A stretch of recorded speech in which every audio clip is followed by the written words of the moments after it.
Okay, so the procedure here is going to be to strip this down to metal on the doors, so grind this down a little bit more, and the bottom of the doors as well.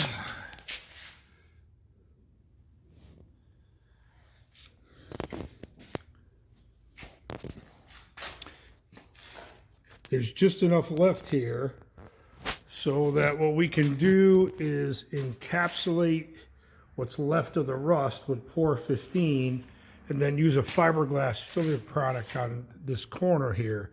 I'm going to encapsulate the rust from both sides. First, we're going to etch it with an acid solution, wash it down, and then use the Pour 15 to seal the rust up, and then use the fiberglass product. This corner here, I'm going to weld the patch.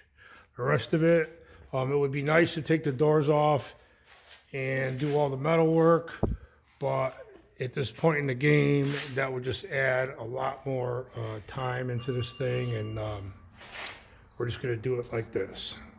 All right, part of the metal work here is this pillar here is pushed in a little bit. This car was in a wreck at one point.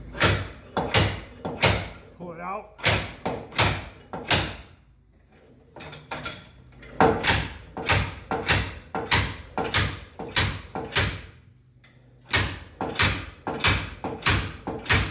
We don't have a frame machine, so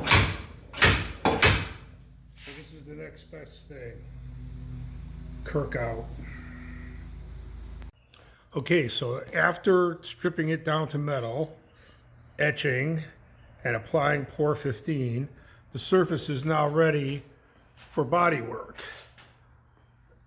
The key here was to get all the rust encapsulated, to remove all the dirt rust, and get the Pour 15, especially down in the crack of the door.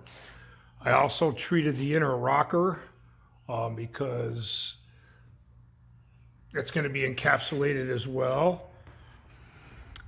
So even though I'm going to weld the rocker on, the outer rocker, if you'll get off quick, this stuff doesn't really torch off when you weld near it, and I can get back in there and get any areas that burn later.